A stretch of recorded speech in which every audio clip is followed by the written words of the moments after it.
Hello, good evening, New York 14. Hola, buenas noches, Nueva York 14. Mi nombre es Amanda Labrado y yo soy parte de la oficina de la congresista Alexandria Ocasio-Cortez. Gracias por participar. Un par de cosas preliminares. Si usted se conecta a la reunión de Zoom, por favor utilice la función de preguntas y respuestas para presentar sus preguntas. Le damos prioridad a las preguntas del electorado del distrito número 14 de Nueva York, así que por favor mencione su nombre y su vecindario. Además, puede enviar sus preguntas por correo electrónico a aoc.townhall@mail.house.gov o llame al 718-662-5970. Nuestro personal también está disponible para ayudar con cualquier dificultad técnica. Los integrantes de nuestro equipo estarán pendientes de la bandeja de entrada y del teléfono. También estamos en directo en YouTube, Facebook y Twitter, así que no duden en visitar estas plataformas para ver la transmisión en directa. Los subtítulos abiertos del CARD son proporcionados por All Hands in Motion. Si usted le da clic en el enlace del chat, le llevará a un sitio web donde podrá ver la transcripción. Para el foro comunitario de hoy, escucharemos a la congresista sobre la redistribución de distritos, una oportunidad de nombrar las oficinas postales de Corona y de Jackson Heights, porque esto es qué ocurre, cómo se determinan nuevas líneas y qué es lo que significa para nuestro distrito congresional.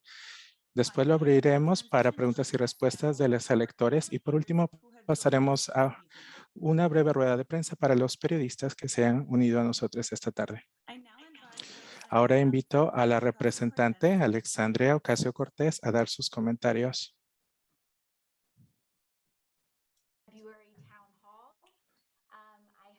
Hola, foro comunitario. Espero que todo el mundo haya tenido un hermoso día de San Valentín. Puntos extra para las personas que apoyaron a los vendedores ambulantes al comprar las flores de ellos. Y si no lo hicieron, ustedes siempre pueden comprar de nuestros vendedores ambulantes. Así que espero que hayan tenido un buen fin de semana y un feliz día de San Valentín. Bueno, dicho eso, me quiero asegurar de que les estamos proporcionando información sobre el movimiento y el trabajo que hemos realizado desde el último foro comunitario y contestar cualquier pregunta. Como la doctora Labrado, como Amanda, una becaria aquí en nuestra oficina mencionó, una de las cosas, o de hecho dos cosas con las cuales hemos lidiado en los últimos meses con nuestra provisión de comercio y la redistribución de distritos. Y antes de comenzar, me quiero asegurar de que le agradecemos a nuestras maravillosas intérpretes. Veo a Debbie, quien es nuestra intérprete de lenguaje a señas, y también tenemos interpretación en vivo en varios idiomas, así que me quiero asegurar de que le agradecemos a los intérpretes por su maravilloso trabajo, así que gracias. Así que ahora enfocándonos en lo principal del tema, por ahora estamos concentrándonos en avanzar la ley de comercio con el representante Joe Magoo. Y este proyecto de ley fue introducido, me parece que hace 3 años y se ha hecho a un lado. Todo se ha intentado para tratar de evitar cualquier movimiento sobre este tema para que no avance durante los últimos años. Pero gracias a ustedes y gracias a muchísimas personas en su hogar, les agradecemos por hablar en defensa de esto y prestarle atención a este tema. Esto le ha prestado mucha vida y ha impulsado para que el Congreso haga lo correcto. Lo difícil de aprobar una provisión para evitar el comercio interno dentro del comercio es que se tiene que convencer a muchísimas personas, muchas de las cuales participan en esta práctica, para votar para que no puedan participar en esta práctica. Y esto es algo difícil que hacer cuando es algo bastante rentable y beneficioso, pero porque hemos creado la presión en la que ustedes han participado, la atención y el activismo, y francamente porque ha habido más conversación al respecto. Hemos llegado a un punto en donde se le está dificultando al resto del Congreso ignorarlo. Así que hemos estado avanzando bastante en las últimas semanas. Yo presenté eh, para tratar de obligar un voto sobre el tema y fue bastante efectivo. Básicamente el procedimiento es que cuando presentas una regla, esta se queda allí por 7 días y puedes comenzar a recolectar firmas como lo que se conoce como una petición, y si llegas a 218 firmas puedes forzar a que se lleve a voto un proyecto de ley. Esto se aplica a cualquier proyecto de ley. Así que cuando algunas conversaciones comenzaron a ocurrir con el posible apoyo de republicanos para aprovechar esta provisión y para que quienes nos acusan de no participar en el trabajo bipartidista, tenemos a 50 personas que apoyan este proyecto de ley, incluyendo republicanos, y con eso estamos en vía para obtener las 18 firmas para llevar esto al voto. Lo que quiere decir es que eh, se ha movido mucho más rápido, se ha acelerado este proceso, y lo que esto significa es que tenemos conversaciones activas y yo creo que vamos a tener una audiencia sobre este tema pronto. Para las personas que no saben, cuando el proyecto de ley se va a orden regular, quieren que el comité lo apruebe. Una vez que sale del comité, se lleva al voto en la Cámara y les mantendremos al tanto. Esperamos que para el foro comunitario de marzo sea aprobado o que al menos haya pasado el comité y que se lleve a voto. Así que básicamente en cuanto al contenido del voto o del proyecto de ley, nos queremos asegurar de que la membresía del Congreso no tengan la habilidad de intercambiar mientras están en el Congreso. Esto es un problema que ha ocurrido tanto en la Cámara como en el Senado y en muchas circunstancias, pero lo básico de esto es que no deberíamos de participar en este comercio de las industrias y poner estos negocios por encima del Congreso. Y ustedes en su hogar no se tendrían que preocupar si es que hay un integrante del Congreso que va a votar para expandir el seguro médico o no, porque hay ciertos intereses por si tienen.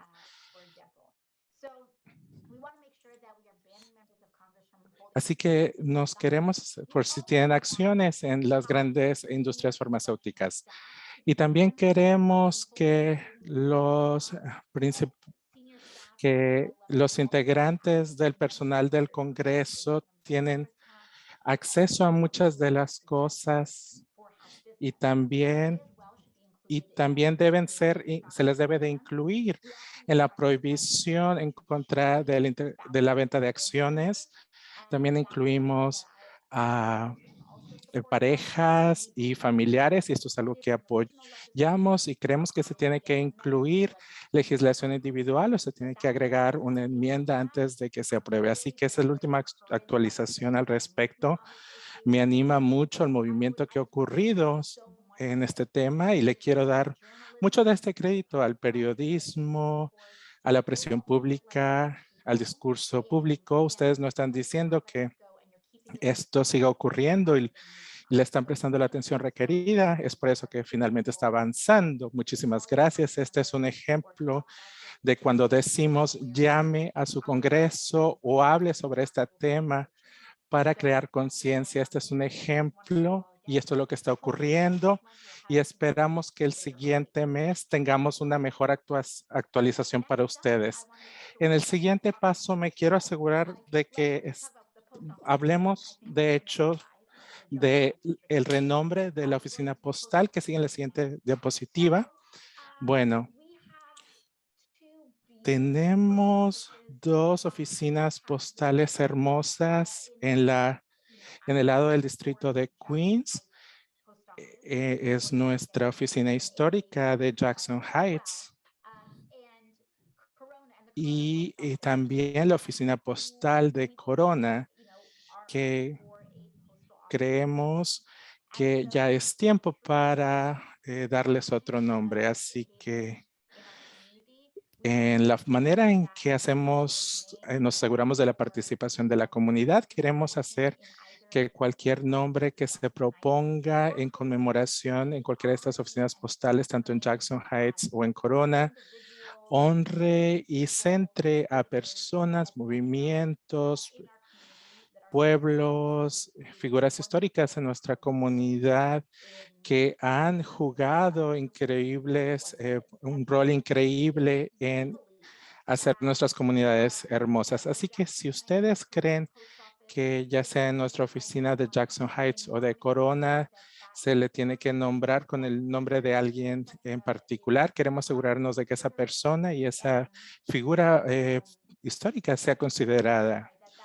Y sí, lo siento, que esa persona sea considerada y asegurarnos de que estamos honrando toda la amplia gama de nuestra historia. Por favor, contacten a nuestra oficina. Así que tenemos dos oficinas postales que cambiarán de nombre en Jackson Heights, la oficina postal histórica y la de Corona, la oficina postal de Corona. Por favor, envíenos todas sus ideas. Hay un innumerable de figuras que queremos honrar en nuestra comunidad, así que envíennos las ideas que tengan. Así que vamos a trabajar en eso.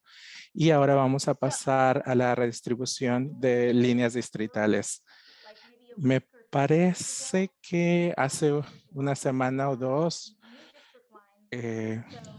hubieron nuevas líneas distritales. En el 2021, todo el mundo tomó el censo y una vez que se tomó el censo, esto resultó en un proceso más largo en donde los resultados fueron analizados, se desglosaron y se le pasaron a la legislación estatal del país. Y ese proceso se conoce como aparsamiento y esto quiere decir que se le designan ciertos eh, espacios en el Congreso y esto requiere a 7,000, 8,000 personas por curul congresional y cada año nuestros distritos se vuelven a redistribuir y acabamos de pasar por este proceso, acabamos de ver el resultado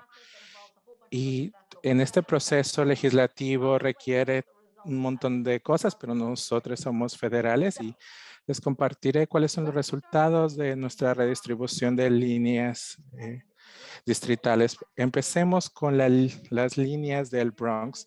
Esto impactará a quién será su representante el próximo año y también impacta en qué distrito usted se encontrará para las elecciones primarias y generales comenzando este año. Así que comenzando con junio de este año, cuando usted vote en la primaria y también en noviembre, cuando voten en la elección del Congreso, ustedes van a votar por su representante en nuestras nuevas líneas distritales. Así que pasemos a la parte del Bronx del distrito y les indicaremos si siguen siendo parte del Congreso Distrital 14 o si van a pasar a ser parte de otro Congreso. Así que comencemos con la redistribución en el Bronx.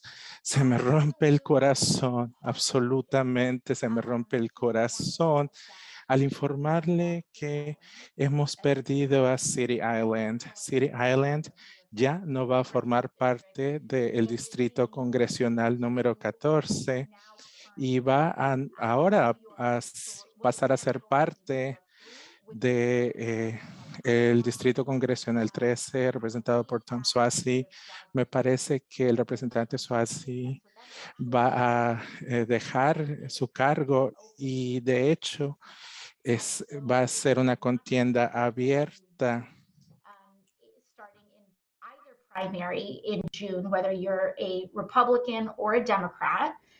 If you want to vote in your primary in June, Si quieres votar en tu votación primaria en junio, quiere asegurarse de que esté mirando a Nueva York 3 en términos de la participación cívica.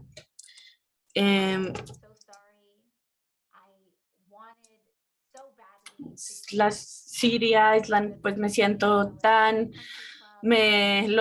lo lamento tanto, quería que fueran parte de nuestra comunidad, sobre todo Edgewater, Trons Neck y Allerton. Toda esa área va a ser parte, lo que es City Island, Country Club, Allerton, Trons Neck va a ser parte de otros distritos. Entonces luchamos por ustedes, pero desafortunadamente no se logró, pero todavía tenemos proyectos financiados comunitarios que estamos viendo cómo se pueden incluir en estas áreas, como City Island.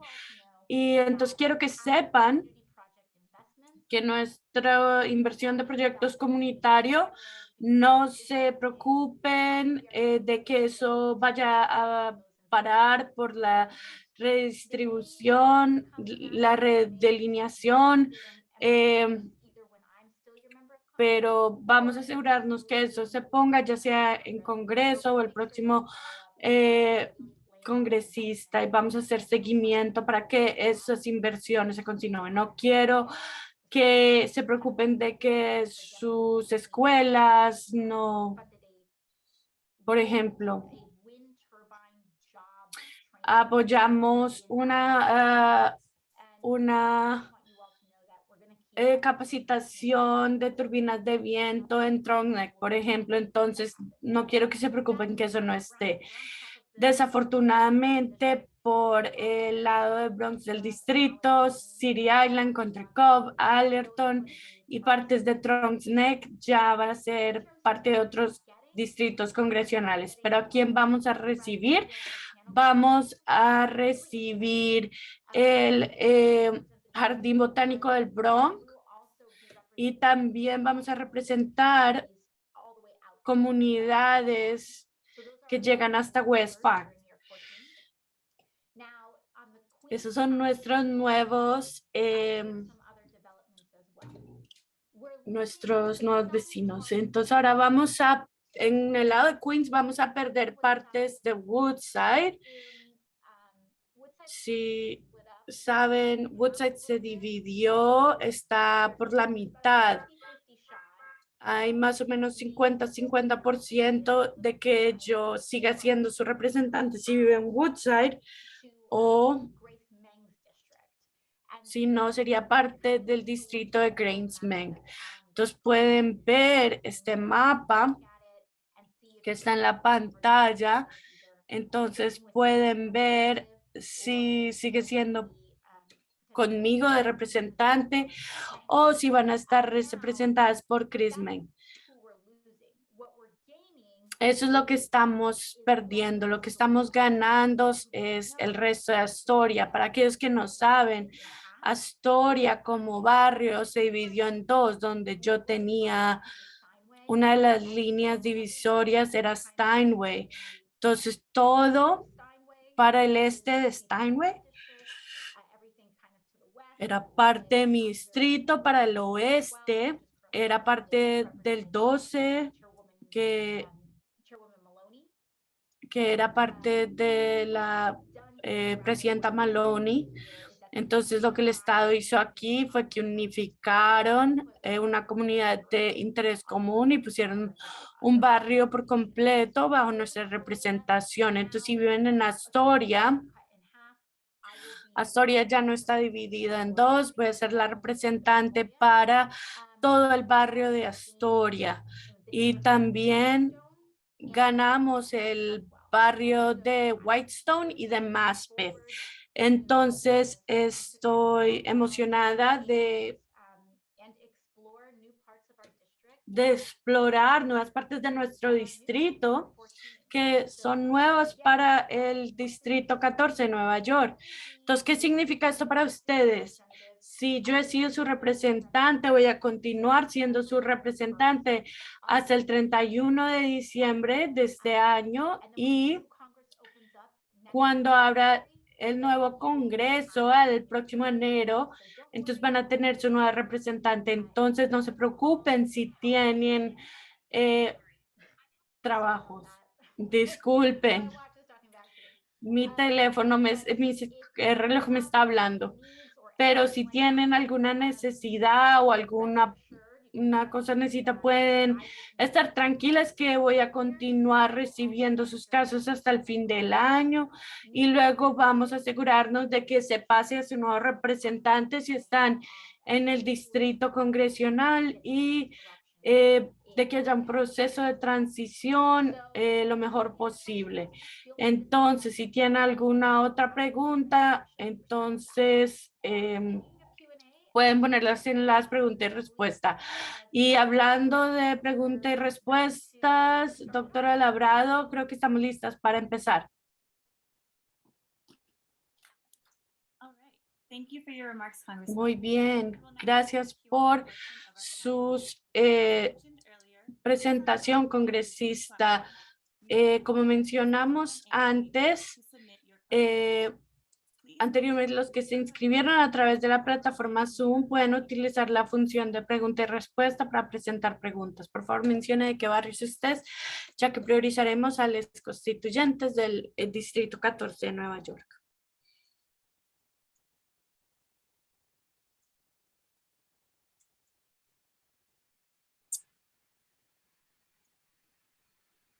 Our first question comes from Nuestra primera pregunta viene de Antoine Coffey en el Bronx. ¿Puede abordar la pregunta de energía en el agua? ¿Quién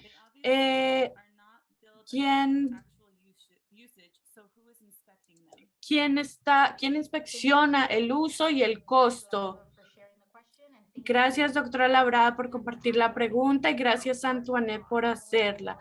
Primero, quiero dejarle saber, Antoinette, que no está sola, claramente, y hemos escuchado a muchos constituyentes y me he visto a mí misma cómo se ha subido el costo de del costo de con Edison. Se parece algo muy de la nada, muy volátil, y muchos de nuestros constituyentes han estado en comunicación con nosotros sobre esto. Entonces, esta es nuestra última actualización de lo que hemos estado haciendo a nivel federal. La primera pregunta es en términos de quién está a cargo de la regulación de CONED para que sea justo, porque no parece que esté haciendo cobro por el uso. Quiero decir que recientemente hicimos una carta de investigación pidiéndole a la Comisión de Servicios Públicos de Nueva York a que investiguen los aumentos de costo de CONED. La comisión, para la gente que no sabe, CONED es, digamos que es una entidad estatal que se regula a nivel estatal en vez de una entidad que se regula a nivel federal. Entonces queremos asegurarnos de que estemos utilizando los representantes estatales y gobernador para ver qué es lo que está pasando, porque pedimos quién está haciendo esa regulación, quién está a cargo, es a nivel de estado. Y hemos firmado una carta pidiéndole a la Comisión de Servicios Públicos del Estado que investiguen por qué hay costos tan altos de electricidad, para que la gente se le cobre de manera apropiada. No tiene sentido y no está bien que le suban el costo a la gente de un día al otro sin anunciarles y sin explicar por qué. Entonces, al final del mes tienen que poder pagar. CONED nos ha dicho que sus precios cambia en base a fluctuaciones en el mercado de la electricidad. Pero sabemos que lo que ellos nos dicen y lo que ustedes nos dicen no encaja. Entonces creemos, y yo creo que una investigación es necesaria y les vamos a estar actualizando tan pronto como sea posible, apenas sepamos algo más. Mientras tanto, espero que estén comunicándose también con su senador y asambleístas estatales, porque entre más vocales seamos, entre más se nos escuche, más vamos a lograr que se resuelva esto tan pronto como sea posible. Thank you, Congresswoman. The second Gracias, question congresista. La segunda pregunta viene de City Island. City Island y el norte del Bronx se está siendo redistribuido en vez del distrito de la ciudad. ¿Qué es la posibilidad de que nos mantengamos en las 14? Si tenemos que ser parte del tercer distrito, ¿cómo podemos asegurarnos de que se escuchen nuestras voces y nuestras necesidades sean atendidas? Gracias, Lucid, por enviar esta pregunta. En términos de tu primera pregunta, ¿qué tan posible sea mantener en el Nueva York 14? Ay, escuchen, estoy hecha a pedazos de perder City Island, de perder Orchard Beach. Cualquier persona del Bronx sabe que City Island es una de las comunidades más valoradas en la ciudad, pero particularmente para el Bronx. No se preocupen, yo voy a visitar, nada me va a prevenir de cruzar las fronteras distritales. Desafortunadamente, la tristeza es que mi valoración actual es que es muy poco probable que se hayan cambios a estas distribuciones. Si hay cambio, tiene que ser por posibilidad de una demanda que se haga con la ciudad, ¿verdad? Puede ser grupos de derechos civiles, el Partido Republicano. Según yo entiendo, no hemos visto una demanda que se haya presentado que pueda ser viable, ¿no? No sé si eso pasaría o no. Hemos visto ejemplos de que ocurre en Pensilvania, donde muchos de estos distritos tuvieron que ser redelineados en la mitad de un término, pero creo que las líneas actuales van a ser y que no va a cambiar a menos de que haya una demanda que en realidad conlleve a que se expanda, ¿no? Y empezamos a ver que haya algún tipo de escalación. Las malas noticias es que si te perdí, les haya perdido. La buena noticia es que todavía voy a estar en City Island y Edgewater y Country Club y Trunks Neck porque tenemos mucha comunidad ahí.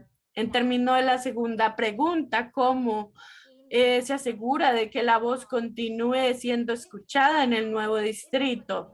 Sí, son comunidad en el Bronx que se ha perdido, no debo decir perdido, quiero decir algo más, que ha transicionado al tercer distrito de Congreso. Ese distrito parece que va a haber un puesto abierto, ¿no? O sea, hay muchos candidatos que van a estar en las elecciones, que quieren representarles. Y la elección primaria es en junio, finales de junio, y creo que tienen una de las oportunidades más grandes de asegurarse que su congresista le esté valorando y a sus comunidades y a la comunidad del Bronx por medio de esas elecciones. Entonces, les recomiendo que marquen el último martes de junio en sus calendarios o algunos días antes para hacer votación temprana y que puedan conectarse, estén pendientes de las noticias para la información sobre la elección para que piensen quién va a ser la persona que más pueda asegurarse de que sus necesidades y su comunidad estén atendidas y respaldadas. Quisiera poder decir que se podría cambiar y se quedarían conmigo si pudiera, lo haría, pero tristemente no puedo. Thank you, Congresswoman. The third question comes from Sharon Long. Gracias, congresista. La tercera pregunta viene de Sharon Long. Ahora que los subsidios de la renta han expirado y se eliminó Reconstruyamos Mejor, ¿va a haber algún subsidio de renta en los presupuestos del 2022 o 2023? Gracias por esta pregunta, es muy importante. Así que primero que nada, quiero que todos ustedes sepan que en la actualidad estamos luchando para obtener más fondos para el programa de alivio del alquiler de emergencia, así que este costo no se ha hecho a un lado, no nos hemos rendido. Estamos luchando para proveerle más fondos a este programa.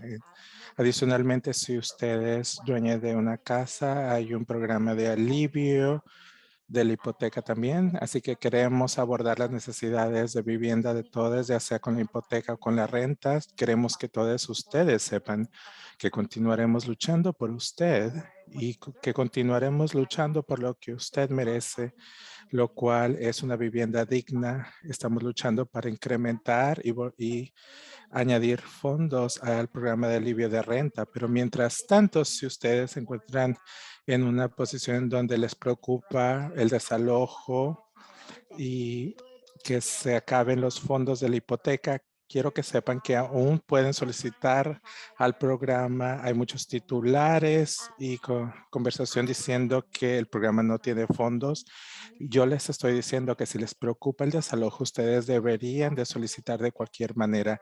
Número uno, porque si podemos proveer los fondos a tiempo, ustedes ya habrían aplicado y ya estarían en la lista de espera y listas para recibir ese apoyo. Y también, número dos, solicitar al programa en sí les otorga protecciones de vivienda. Así que ya sea que el fondo reciba fondos cierto día o no, el hecho de que ustedes solicitaron les va a proveer protección contra el desalojo. Así que me quiero asegurar de que ustedes hayan solicitado sin importar lo que está pasando, si ustedes tienen una emergencia inmediata. Y a medio plazo queremos financiar y proveer fondos a un programa de emergencia de alivio del alquiler.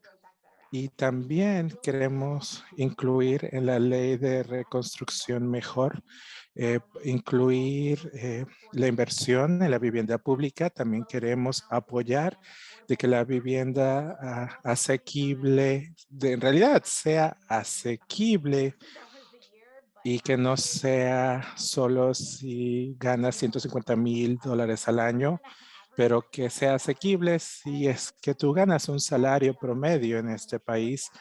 Y también queremos asegurarnos de que también estamos incrementando el número de vivienda. Así que esos son los enfoques más amplios y también hay mucha organización de inquilinas que están organizando a través de la ciudad de Nueva York. Así que les exhorto a que consideren todas las opciones. Gracias. La cuarta pregunta viene de Camila Zamora de Jackson Heights.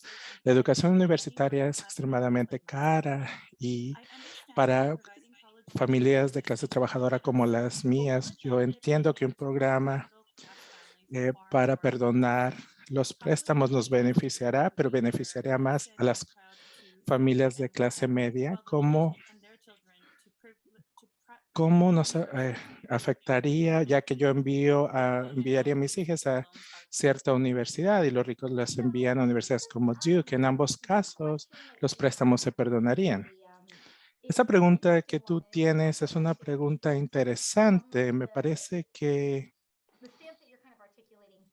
la postura que estás articulando aquí Me parece que esa es la postura que el presidente tiene. Yo creo que como excusa para no cancelar los préstamos estudiantiles para nada. Así que esta es mi respuesta al respecto. Esta idea de que los más ricos se van a beneficiar más de la cancelación de los préstamos estudiantiles que la clase media, yo argumentaría que es un poco de farsa, porque si tú eres una persona bastante adinerada, si tú eres el hijo de un multimillonario, si tú eres el hijo de Jeff Bezos o de Bill Gates, Jeff Bezos no está tomando un préstamo para enviar a sus hijos a la universidad. Las personas bastante adineradas no califican para muchos de los programas de préstamos estudiantiles federales y muchas de ellas ni siquiera reciben paquetes de ayuda financiera para préstamos estudiantiles. No solo no se les extiende esa oportunidad, pero también si tú tienes el dinero, lo tienes y pagas al contado, porque no es algo que le inquiete a los más ricos. Ahora, cuando se trata de la clase media y media alta, les daré un par de consideraciones aquí. Una es que considerando a la universidad a la que alguien fue a la universidad, no determina el ingreso de la familia de la cual provienen. Tenemos muchas personas de nuestra comunidad que asisten a toda clase de universidades, a CUNY, universidades élite que vienen de familias de clase obrera, de clase media, clase baja, etcétera. Y si solicitaron y se les aceptó, lo cual es un logro excepcional, etcétera. Así que yo tendría un poco de cuidado con la suposición de que las personas que van a Duke, a Harvard, etcétera, automáticamente son personas adineradas solo porque asistieron a esas instituciones. Número dos, cuando vemos quién se beneficia más, cuando vemos un desglose de las cifras, es de hecho lo opuesto de lo que se afirma. La vasta mayoría, o yo diría un monto desproporcionado de la deuda estudiantil es de personas negras, prestamistas negras y personas de color. Las personas de clase media tienen desproporcionadamente deuda estudiantil y también tienen más probabilidad de que están retrasadas con los préstamos y también tienen los préstamos como en un profundo, se me olvida cuál es el término, pero cuando estás bastante retrasada con tus préstamos estudiantiles y tienes préstamos, pagos pendientes, clase media, familias negras y latinas son más probables a estar batallando con esto y prestamistas de comunidades negras tienen más probabilidad de encontrarse en situaciones en donde de hecho deben más ahora de que en comparación de que cuando sacaron el préstamo porque el interés se ha acumulado y no pueden pagar el principal por el interés acumulado de los préstamos estudiantiles. Así que cuando hablamos sobre el perdón de los préstamos estudiantiles, cuando vemos a las estadísticas, las personas que van a recibir la mayor parte de la ayuda son personas que se han visto impactadas por la crisis de los préstamos estudiantiles. Ahora, teóricamente, es posible que alguien de la clase media alta, de una familia, saque un préstamo y que se le perdone. Sí, eso es posible, pero me gustaría cuestionar a las personas que no hay ninguna política gubernamental que sea 100% enfocada a un grupo. Ni siquiera se trata de una política gubernamental, es un hecho de la vida, ya sea que sea una política de la empresa, la ley, lo que sea. Nunca se va a poder hacer al 100% el monitoreo para asegurarse de que cada persona que califica lo reciba y que cada persona que no califica no lo haga. Así que dicho eso, si vamos a cometer un error, yo preferiría que cometiéramos ese error en dirección de ser más generosos para apoyar a las personas más vulnerables que ni siquiera pueden declarar la bancarrota para deshacerse de sus préstamos estudiantiles. Así que yo arguiría en mi respuesta es que cuando vemos a quien se ha visto impactada desproporcionadamente, el perdón de los préstamos va a apoyar un mayor número de personas que se han visto impactadas. Puede ser personas que tal vez ustedes crean que no se les debe perdonar los préstamos y se les perdona. Es posible. Yo pienso, por ejemplo, como con los cheques de estímulo, cuando la gente que realmente necesitaba los cheques de estímulo para comprar comida y pagar la renta y sobrevivir, podían hacer esas cosas. Y las personas que recibieron los cheques de estímulo y que no las necesitaban literalmente para alimentar a sus hijos, tomaron esos fondos, las donaron a caridades u organizaciones o lo usaron para estimular la economía.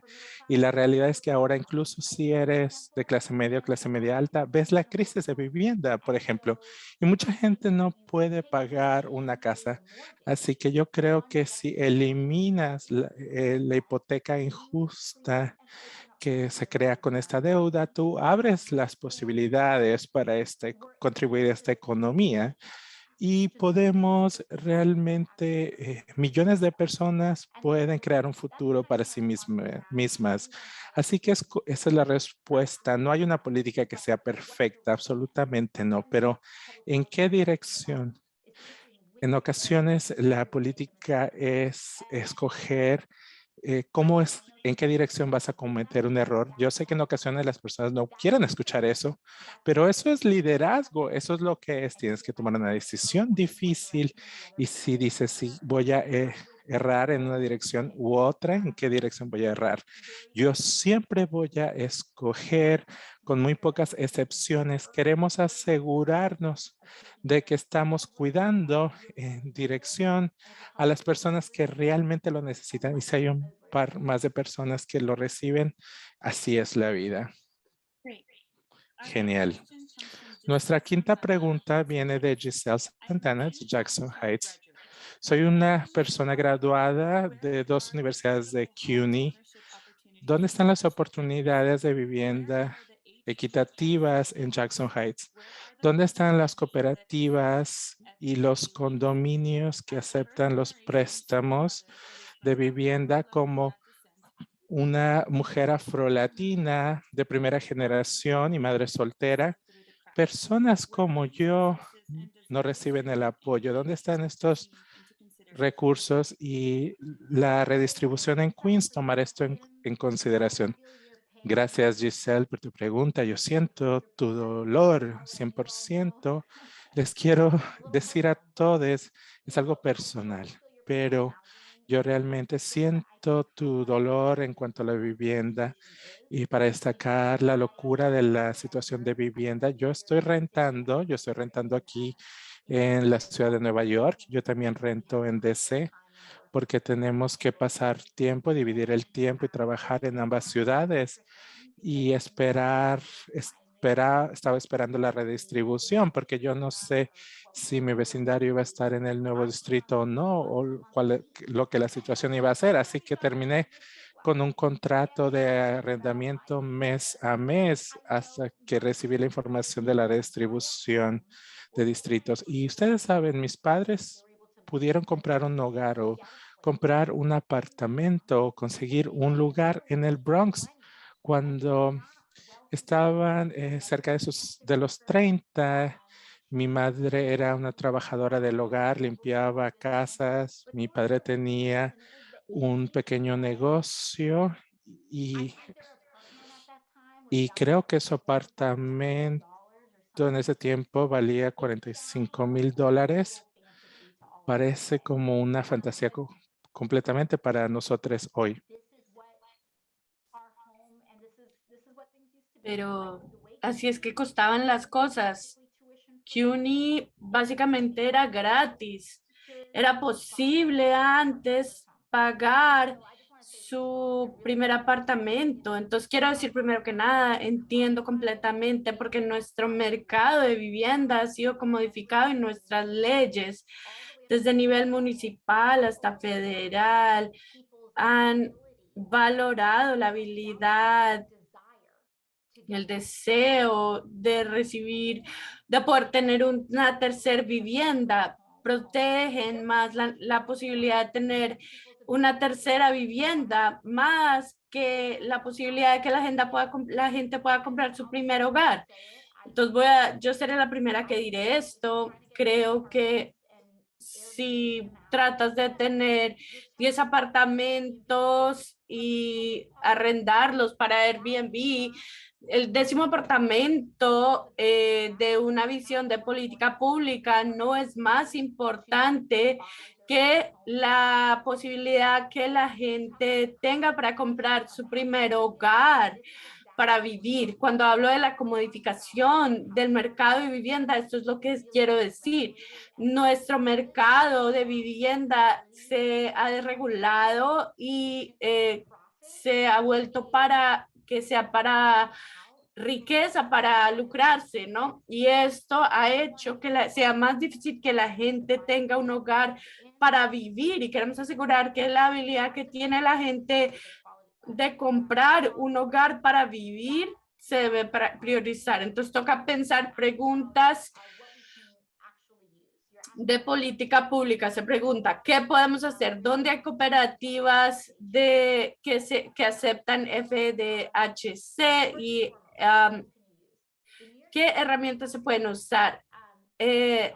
La New York City Housing Connect es un portal que se usa para solicitar oportunidades de vivienda asequible. Entonces voy a mencionar la lista. Tenemos New York City Housing Connect, el portal, y ellos ayudan a conectarle con oportunidades de vivienda asequible en los 5 condados. Vayan al sitio web. Habiendo dicho eso, hay mucho más que se tiene que hacer para expandir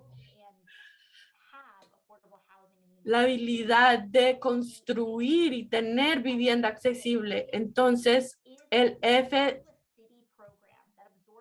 FDHC es un programa público que busca viviendas que han sido abandonadas por caseros y los convierte en cooperativos. Entonces, en el Build Back Better Build incluimos $10 billones para inversión de vivienda, para el programa de inversión y colaboración para la compra, rehabilitación y expansión de vivienda accesible y de bajos ingresos aquí en la ciudad, pero en todo el país también. Y aquí es donde es la cosa. Mientras el Senado no apruebe el BBE, estamos en una situación difícil. Después de un voto bipartidista, pues mucha gente nos llamaron lo que fuéramos, porque nosotros dijimos que teníamos una oportunidad de que se aprobara la infraestructura y BBB a la vez, pero la gente asumió que habían ciertas inversión de infraestructura en la ley de infraestructura que no estaba ahí. Una de esas cosas es en vivienda. Hablamos la vivienda, el agua caliente en NYCHA, esa es infraestructura pública que no está en el proyecto, en la ley de infraestructura porque está en Build Back Better. La inversión en vivienda pública, todo eso está en el Build Back Better. Por eso es tan importante que continuemos poniendo presión para asegurar que esas inversiones se protejan y se aprueben, porque la vivienda ya estaba descontrolada y durante la pandemia se puso aún más descontrolada y tenemos que asegurarnos.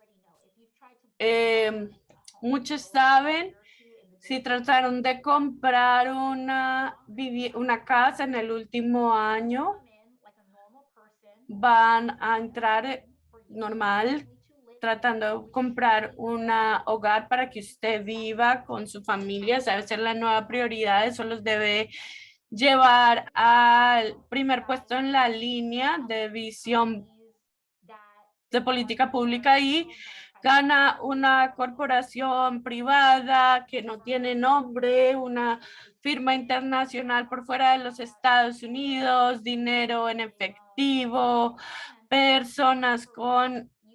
¿Y por qué?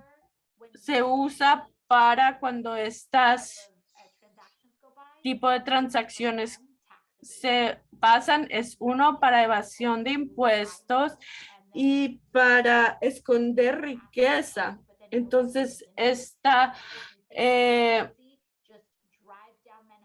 bien se tiene, pero nadie vive ahí.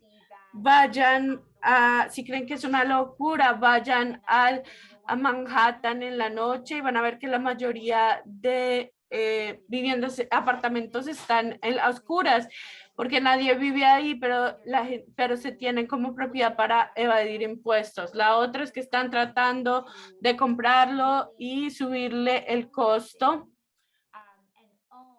Y hay gente que quiere sencillamente tener propiedad y una cantidad de apartamentos y forzar que haya un mercado de arriendo que sea alto de personas que quieren comprar y vivir, y tenemos que enfrentar esta dinámica de frente, y por eso es que yo no acepto reuniones de puertas cerradas con cabildeos de finca raíz, porque este es el problema con la vivienda comodificada.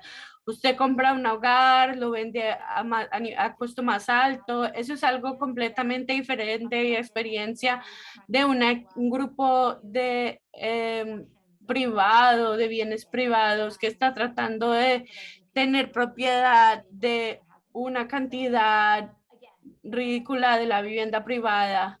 Entonces, miren el portal de New York Housing Connect, porque esto les muestra en la ciudad. Y en términos del FHA, también vamos a seguir luchando para que se expanda.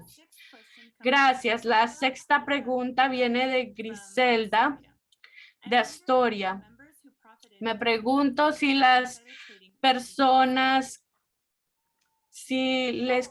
asambleístas que se beneficiaron en la pandemia de la negociación en la pandemia van a ser investigados de la venta de acciones. Hubieron varias investigaciones que se hicieron de ciertos asambleístas de la venta de acciones. Entonces, ¿por qué tenemos que aprobar esta ley? Porque para poder que el fiscal ponga cargos para negociación interna es muy alto. Lo que se tiene que comprobar el fiscal para poder presentar cargos de negociación interna es muy, muy alto. Es bien difícil poder presentar cargos. Y por eso es que la gente dice, no, nosotros no hacemos negociación interna, sabemos que recibimos presentaciones internas y luego hacemos cambios de nuestras acciones, pero eso no tiene nada que ver porque legalmente puede hacer uno esas declaraciones y es muy difícil comprobar. Por eso es que necesitamos ver una ley que prohíba esto y es muy difícil para hacer la negociación interna. Los cargos tienen que comprobar que tiene que recibir información de una empresa o un cambio corporativo. Lo que uno tiene que comprobar es un tipo de información bien específica que uno tiene acceso y que usó esa información específicamente para tomar una decisión y que comunicó esto a otra persona, etcétera, etcétera. Yo no soy una abogada que hace esto, pero les puedo decir que el nivel de evidencia que se necesita es muy alto. Por eso es que solo han sido muy pocos que han presentado cargos, algunos cientos. Un representante en Upstate New York tuvo que estar 12 meses en la cárcel. Pero fue bien explícito, creo que había casi evidencia por video, una grabación o algo, bien como claro que no se podía excusar. Entonces, la razón por la que presentamos esta legislación es porque ese es un punto demasiado alto y no deberíamos esperar a que llegue a ese punto. Y cuando tenemos presentaciones, aunque no podemos compartir el contenido, a veces impactan visiones más amplias en vez de cosas más específicas. Queremos asegurarnos de que impacte, que yo sepa algo de esa industria y voy y hago venta de acciones, ¿no? Pero tampoco queremos que sea de la otra forma, un miembro que tenga ya acciones en una empresa o industria y luego no quiere tomar un voto que va a impactar su propia riqueza, porque eso podría afectar el costo de las acciones. Por ejemplo, si hubiera protecciones de consumidor o protecciones de privacidad digital, eso podría bajar el costo de las acciones de Facebook. Si usted quisiera hacer un tipo de acción así, una persona que tiene millones de dólares en acciones de Facebook sería menos, es menos posible que votara en eso por su propia riqueza. Uno no debería tener que preocuparse de eso. Lo que usted debería preocuparse es si su miembro del Congreso está respondiendo de manera honesta al deseo de la comunidad. Si se le va a poner cargos fiscales o no queda claro, pero sé que estamos haciendo nuestra parte al presentar proyectos de ley para que la gente no tenga que hacer delitos a alto nivel para que se considere que algo no es ético, ¿no? Entonces, no debe poder lucrarse y beneficiarse, puede invertir de otras formas, ¿no? Por una cuenta de ahorros, en vez de decirle a alguien, compren estas acciones en una empresa porque esta industria va a ser afectada, ¿no? Entonces hay personas que pueden invertir seguramente para la jubilación sin que sea algo que no sea ético. Thank you. Our second Gracias. question comes from Nancy Friedman of City Island. Is there any Nuestra chance- última pregunta viene de Nancy Friedman de City Island. ¿Hay opción de que el BBB del ley de reconstrucción mejor pase en el Senado? Bueno, no voy a decir que algo no pasara, que no se aprobara. No quiero tampoco que haya esperanzas falsas. Voy a decir que en nuestras experiencias el senador Manchin tiene una nueva posición cada día y que es prácticamente imposible negociar con él. Ha dicho que no va a extender el crédito infantil de impuestos en contra de muchas inversiones y Hablando de áreas en donde a la gente le preocupa que haya un conflicto de interés y él está en contra de hacer algo para contrarrestar el cambio climático y pasar a la energía renovable. Yo diría que tengo mis dudas de que la ley Reconstruyamos Mejor en su forma actual vaya a aprobarse. Yo creo que algo vaya a aprobarse. Me parece que hay posibilidad de eso, pero parte de la respuesta de esto depende del senador Schumer, quien probablemente tiene más conocimiento sobre en dónde están las cosas con el Senado, pero por cualquier razón y por lo que valga la palabra del senador Manchin, él indicó que está abierto para algún tipo de legislación y también dijo que la ley Reconstruir Mejor estaba acabada, así que es difícil para mí hacer una evaluación. Ojalá que tuviera una mejor respuesta. Es por eso que yo empujé fuertemente por esto en octubre y en diciembre, porque sabíamos que esto iba a ocurrir después. Ni siquiera es como que la mitad de la agenda estaba en el plan de infraestructura y en el plan de Reconstruyamos Mejor. Es que el 80% de esto estaba en la ley Reconstruir Mejor. Bueno, antes de que comiencen a argumentar, bueno, yo diría 80% estaba en Reconstruir Mejor y 20% en el plan bipartidista. Así que yo creo que hay una posibilidad de que vamos a poder aprobar algunas de estas cosas, pero cómo y en qué forma, etcétera, eso es algo que aún queda por verse. Ojalá que les tuviera mejores noticias en cuanto a esto. Ustedes saben, recibimos sus llamadas y hacemos mucho seguimiento de casos y sabemos la situación con el crédito por IGES y la expansión de vivienda, etcétera. Yo tomé un tour de Woodside Houses cuando los boilers no funcionaban y las personas tenían que abrigar, y ese es el senador Manchin.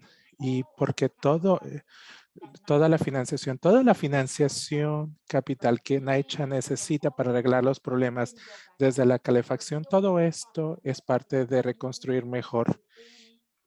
Todo esto está en Reconstruir Mejor. Crédito tributario por IGES es parte de Reconstruir Mejor.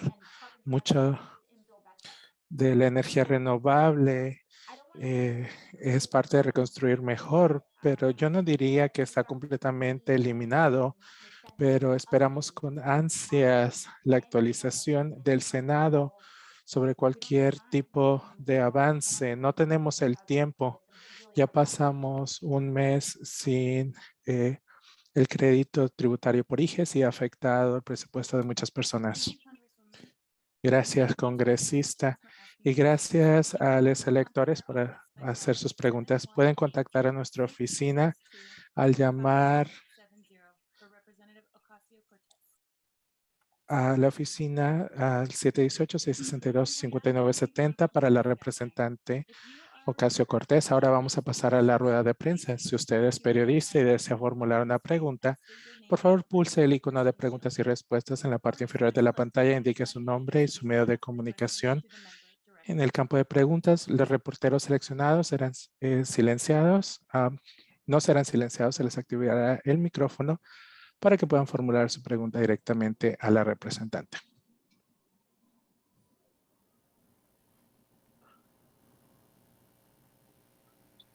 Our first question will be coming Nuestra primera pregunta viene de Heather Frey de New York One. Hey, Congresswoman, thanks for doing this as Kevin always. Frey. Hola, congresista. Espero que me pueda escuchar. Cuando estaba viendo sobre la historia de las acciones que estábamos haciendo, vimos que ustedes todavía tienen préstamos estudiantiles entre 50 y 60 mil dólares. Me pregunto si usted todavía tiene ese préstamo y me pregunto, me parece que está silenciado. Can you hear me now? ¿Me puede escuchar ahora? Uh-oh. Kevin, are you there? You Oh, might be. no. Kevin, ¿estás allí? Puede ser que esté silenciado. Can you hear me now? ¿Me Anything? puede escuchar ahora? We might be having some technical difficulties due to the Puede fact that ser que tengamos algunos problemas técnicos porque estamos probando una nueva plataforma. Parece que eso lo va a tomar un momento. Bien. ¿Me escuchan ahora? Anything? ¿Algo?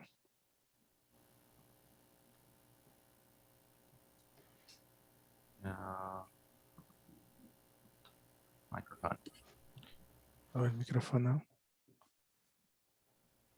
Got anything from me now? ¿Tienes algo para mí ahora?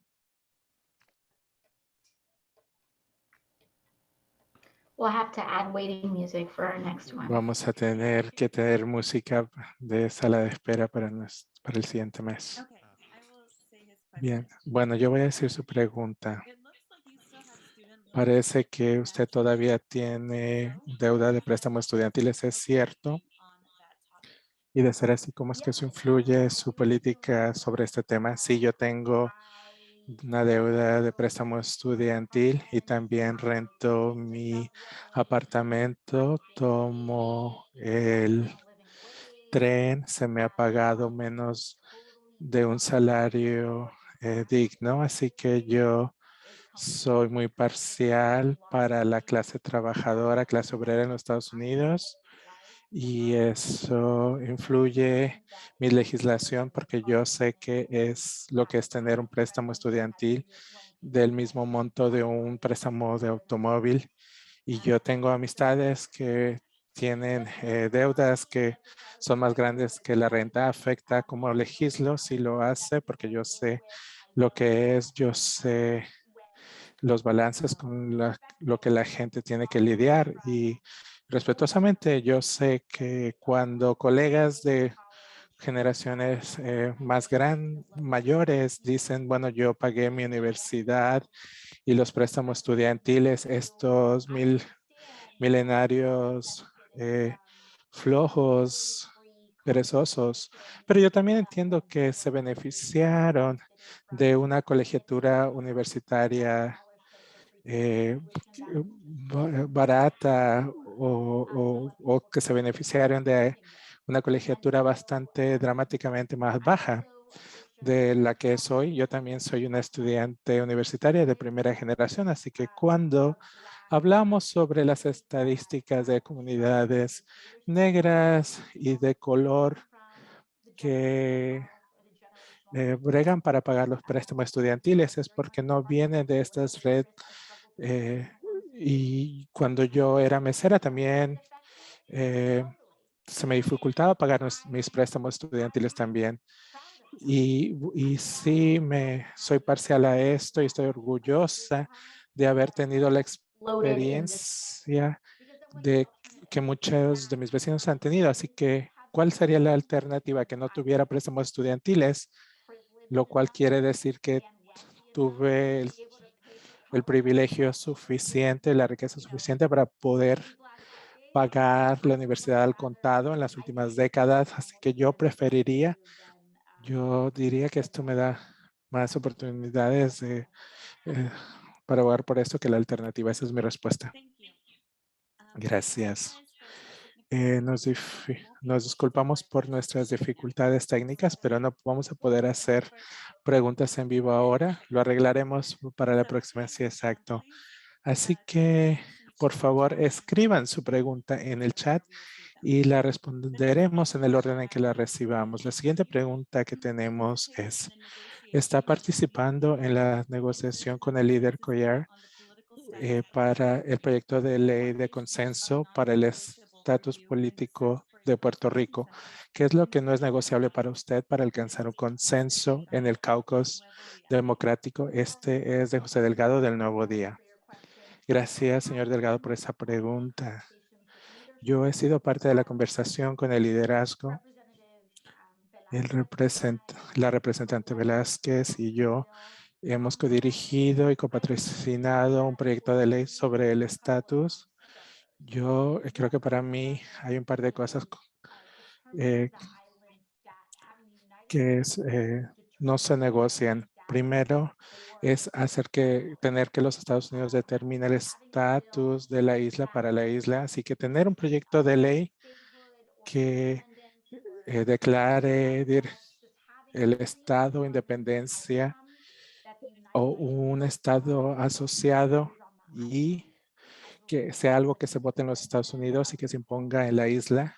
Yo creo que sería una extensión de la relación colonial y no una respuesta. Y eso sería algo no negociable para mí en cualquier dirección que sea.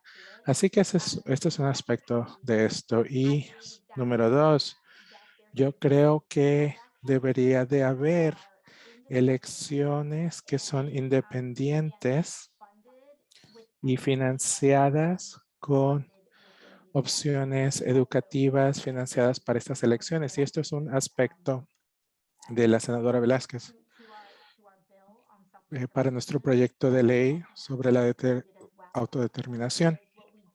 Esto es algo que se incluyó también, porque lo que no queremos que ocurra es en una exportación del sistema corrupto de la financiación de campañas de Estados Unidos por cabilderos y grupos de interés corporativos para que financien campañas y que se involucren como intereses de fondos oscuros de afuera sin tener ningún tipo de un mecanismo para que las personas en la isla entiendan su opción. Y también sabemos que queremos garantizar que la integridad de estas elecciones sean protegidas y respetadas, porque creo que una inquietud es que, y lo que ha sido un problema en plebiscitos previos es que los resultados del plebiscito no son vinculantes, no tienen un impacto o efecto en cuanto a lo que Estados Unidos hace, lo cual ha creado un tipo de cinismo en las elecciones, en donde incluso una protesta en donde la gente cree que la elección no se lleva a cabo de buena fe. Así que vemos las boletas de protesta que realmente crean duda en el público sobre la legitimidad de los resultados. No queremos llegar a un punto en donde esto ocurre. Así que para poder hacer esto, sea cual sea el resultado, para que sea respetado, sea cual sea, tiene que haber un proceso para que se respete universalmente, independientemente de la postura de cada persona sobre el tema. Estos son algunos aspectos de esto. A mí me inquieta de que este no es un tema que muchos integrantes del Congreso tengan familiaridad, así que me preocupan las decisiones que se pueden hacer a raíz de su falta de entendimiento, pero estamos trabajando con el liderazgo para garantizar que algo justo de ambos partidos se pueda avanzar. Gracias. Nuestra siguiente pregunta viene de Nicholas Wu. Si hay otro paquete de alivio, ¿usted apoyaría a ayuda para restaurantes y pequeños negocios? Sí, lo haría. Me gustaría que nosotros garanticemos, me parece que algo que hemos hecho, me gustaría que nosotros incluyéramos algunas de las lecciones que tuvimos del PVP y también a garantizar que la ayuda a restaurantes, uno, que nos enfoquemos en los pequeños negocios que en realidad lo necesitan y que no más franquicias corporativas lo reciban, ya sea ayuda para restaurantes, préstamos de protección, garantizar que las personas que lo necesitan más lo reciban primero y también de que las personas lo usen para proveer salarios y para asegurarnos de que podamos ayudar a las personas para que paguen un salario digno también. Great. Our next question comes from Javier Castano of Nuestra próxima pregunta viene de Javier Castano de Queens Latino. Mucha gente está muy decepcionada y con mucha furia de la reforma migratoria, que no es una prioridad en la Partido Democrático. ¿Cree que esto va a afectar su reelección? Bueno, yo creo que esta problemática va a afectar la habilidad del Partido Democrático de movilizarse en noviembre. Yo personalmente no puedo, toca tener cuidado de lo que puedo decir o no, no tengo el permiso de hablar mucho de los espacios electorales. Lo que puedo decir es como funcionaria electa, he sido una de las personas en el Congreso que ha hablado más de que se incluya un camino a la ciudadanía para más de 11 millones de inmigrantes indocumentados en los Estados Unidos. Hemos luchado con todo y no solo para el camino a la ciudadanía, pero también hemos luchado para la inclusión de personas indocumentadas en los paquetes de alivio, cheques de estímulo, asistencia de FEMA, y hemos ayudado a muchas familias indocumentadas en nuestro distrito para que reciban alivio federal, que mucha gente estaba tratando de que no pudieran recibir. Yo creo que he sido una aliada y campeona y defensora de las personas vulnerables y familias indocumentadas en nuestro distrito, y por ese lado no creo que eso potencialmente fuera una cuestión personalmente, pero creo que la desmoralización de las personas latinas y las comunidades migrantes y que están decepcionadas en todo el país, y la falta de acción en los temas de inmigración definitivamente van a ser un factor en el éxito del Partido Democrático. Creo que hay constituyencias que el partido no ha hecho el trabajo que debe ser. Inmigrantes, personas jóvenes, personas que tienen préstamos escolares, y cualquier persona que quiera poder vivir en este planeta.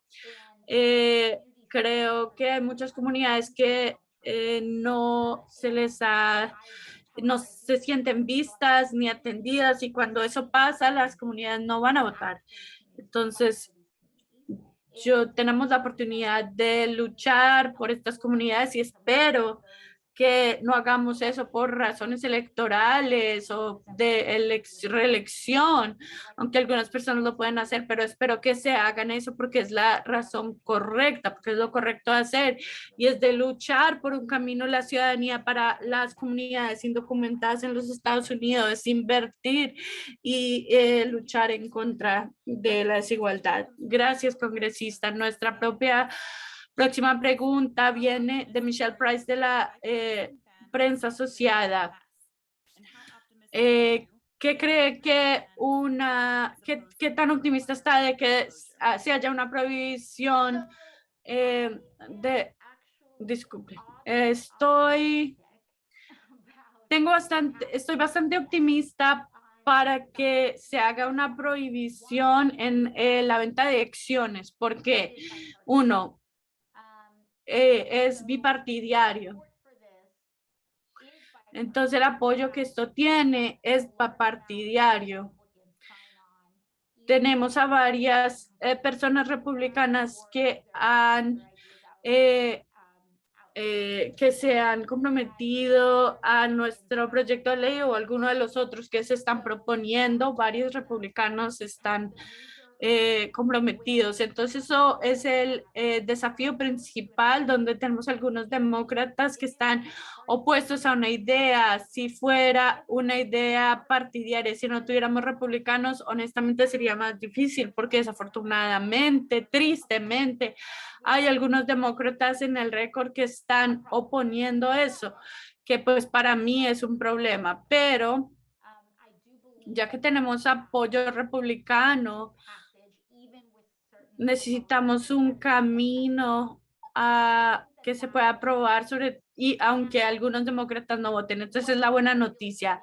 Ahora, lo que estamos tratando de estar pendientes es los trampas, ¿no? Y las formas de evadir. Entonces, por ejemplo, hay propuestas que quieren requerir a que cualquier persona ponga el dinero en una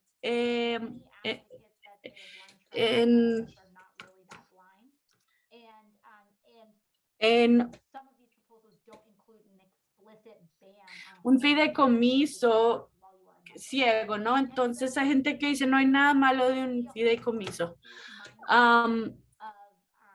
Pero hay como posiblemente muchas como evasiones que tenemos que navegar y también preguntas que vamos a tener que responder. Por ejemplo, la pregunta de cónyuges, ¿no? Entonces, creo que se debe incluir en la prohibición. Es muy fácil tener un cónyuge y usted no puede hacer esa venta de acciones, pero su cónyuge sí lo puede hacer. Entonces yo pienso que la prohibición de cónyuges es imposible, es importante, pero hay preguntas que se tienen que responder. No es lo más conveniente, no es algo que se discuta, pero hay ciertos aspectos personales. ¿Qué tal si alguien se separa de su pareja, de su cónyuge, o está en proceso de divorciarse, etcétera? Si ese cónyuge empieza a romper las leyes y regulaciones, ¿qué hacemos en una situación así? Entonces, estas son algunas de las preguntas sensibles cuando estamos hablando de familia y es cuando alguien está separado de sus hijos, ¿no? Entonces, estas son circunstancias específicas que tenemos que pensar bien. No es una excusa para que no se hagan las cosas, ¿verdad? Es importante incluir a las parejas en una cuestión de la prohibición, pero hay detalles que se tienen que resolver. Y este es el trabajo de hacer legislación, ¿verdad? Uno tiene que luchar y que uno haga la presión, porque esto es lo que pasó con con la ley que se hizo, donde la gente tiene que decir qué son las acciones que tiene. Primero, a veces busca a personas que tengan como algo que se vea mal. Entonces, si tiene un plan de universitario, entonces si es algo que el Estado está manejando y uno no sabe dónde está, entonces técnicamente eso es una violación de la ley de acciones, aunque alguien no estaba directamente dirigiendo ese venta, pero el que se aprobó la venta de la ley de acciones. Antes era más estricto y el Congreso lo hizo menos estricto, ¿no? Entonces, pero no creo, si vamos a golpear madera, esperamos que con toda la presión y atención en esta problemática, esperamos que no sea solo de declaración, ¿no? Creo que se está mirando cómo evoluciona esto más cercanamente y quizás a esta atención pública y otros proyectos de ley se está mirando. Esperamos que esa presión pública continua y tensión va a asegurarse de que todos se mantengan honestos y que pueda ayudarnos a forzar al Congreso a hacer lo correcto, tanto como sea posible. Nuestra última pregunta viene de Heather de Staten Island.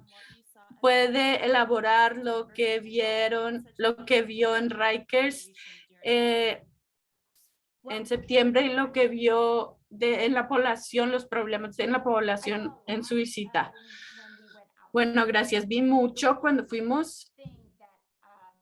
La cosa que yo podría expandir en muchas de las condiciones diferentes. Fui en la unidad de mujeres, me senté con oficiales de guardias de corrección, fui al área de confinamiento solitario de Rikers, entonces vi muchas circunstancias y problemáticas diferentes. Entonces, no puedo describir todo, pero creo que lo que más he reflexionado, lo que más se me ha quedado después de que el alcalde Adams dijo que quería volver a empezar con lo de confinamiento solitario, fue el tiempo que estuve en esa área. No puedo expresar suficientemente qué tan peligroso es Rikers Island para todos, ya sea ya sea usted alguien que está encarcelado, un guardia, alguien que está visitando. No es un espacio seguro, no es solo un espacio seguro por la gente, es porque es una instalación que se construyó en los 1930, que no está diseñada para ser una cárcel, punto, pero también no está diseñada para que sea un lugar como se está usando ahora. Entonces hay ciertas realidades físicas de Rikers Island que independientemente de cuánto dinero, no importa lo que se haga, va a continuar siendo algo que no es seguro por cómo está establecido físicamente y la falta de inversión, porque no tiene sentido continuar invirtiendo en un lugar que se debe cerrar y no está diseñado para contener a personas de la manera que lo están haciendo. Entonces voy a dar un ejemplo. Yo estaba dándole un tour a Rikers, ¿verdad? Y había una sala donde habían personas jóvenes que las tenían en espacios individuales solitarios, ¿no? Y había una persona joven que estaba en la cárcel ahí y empezó a gritar cuando yo estaba haciendo un tour y estaba gritando de su historia y la realidad que él estaba viviendo, porque él tenía la preocupación de que la verdad no estaba saliendo y estaba gritando mientras que el personal me decía algunas de sus prácticas y yo decidí cuando ellos terminaron que yo iba a ir a hablar y caminé a hablar con su celda donde estaba solo y tenía una celda con una puerta que no servía. Y entonces él abre la puerta, la puerta de la celda y se queda en su celda y abre y yo entro y empezamos a hablar. Y él me dice que no recibe suficiente comida, que se siente como que está muerto de hambre, que tiene mucho miedo, que solo hablar conmigo iba a recibir represalias, pero más allá lo que vi es que aun si es una persona que cree en confinamiento solitario, no hay ni siquiera suficientes guardias que pudieran tener una unidad de confinamiento, o sea, para que hubiera el personal. La ONU ha dicho que la confinamiento solitario es una forma de tortura. Este tipo de confinamiento es tortura y el hecho que se esté practicando tortura, que se considere volver a tener esto por cualquier nombre que lo quieran llamar en este país y más aún en Nueva York es un día triste y no debemos regresar a eso. Pero aún se ignora todo eso y cree que esto es algo que debemos continuar haciendo. No hay ni siquiera suficiente personal para asegurar que un programa de confinamiento solitario exista, lo cual no debería ser. Entonces, cuando estamos mirando a toda la gente que ha muerto en confinamiento solitario en Rikers Island en los últimos años, independientemente, a veces lo llaman diferentes cosas, pero es solitario y uno mira a alguien como Leilín Polanco o mira a lo que la gente ha hecho para tratar de tomar su propia vida en solitaria, en confinamiento solitario, es porque no está construida para existir. Impossible places that Sí, do que not. estamos arrojando a seres humanos a lugares imposibles que no sustentan la vida humana. Y yo quiero destacar que esto hiere a todo el mundo. Hacemos un monto extraordinario de daño mental a personas. Es una cárcel, no una prisión.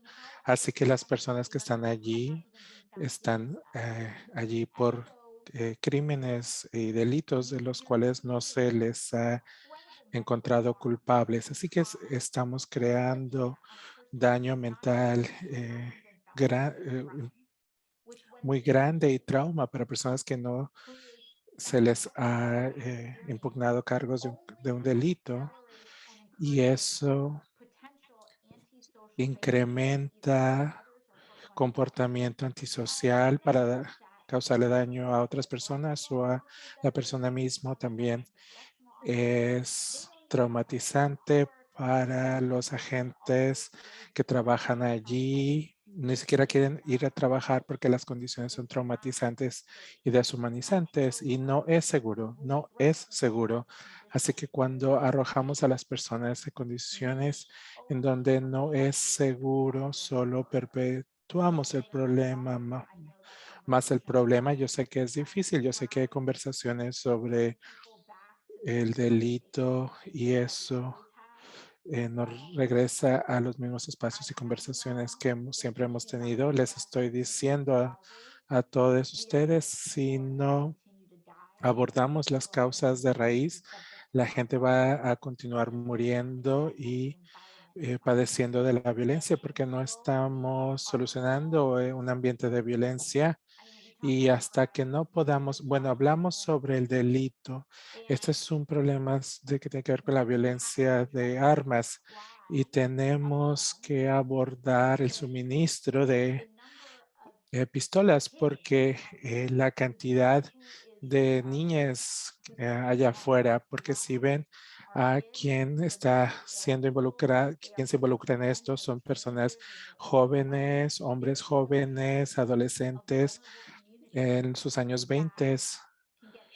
Hay un número grande de comunidades vulnerables que pueden entrar en estos ciclos sin fin y vamos a seguir teniendo un problema de crimen y de tiroteos por el suministro de violencia, por un ambiente violento, porque a la gente se le obliga a salir a la calle a hacer cosas que nunca han querido hacer o se les engaña y se adentran en una estructura de pandillas que para una persona joven crea la percepción y les ofrece una oportunidad de comunidad porque hemos quitado todas las inversiones para la seguridad de la comunidad. Así que nos queda mucho trabajo por hacer, pero creo que es muy importante en cuanto a Rikers que las personas entiendan cómo este ciclo contribuye al sufrimiento que estamos viendo, porque no queremos lidiar con esto, ya no queremos lidiar con esto, no podemos lidiar con esto. Well, thank you. Muchísimas gracias por eso. We'll go ahead and end our Vamos a terminar nuestra rueda de prensa ahora. Queremos agradecerle a nuestros electores por acompañarnos.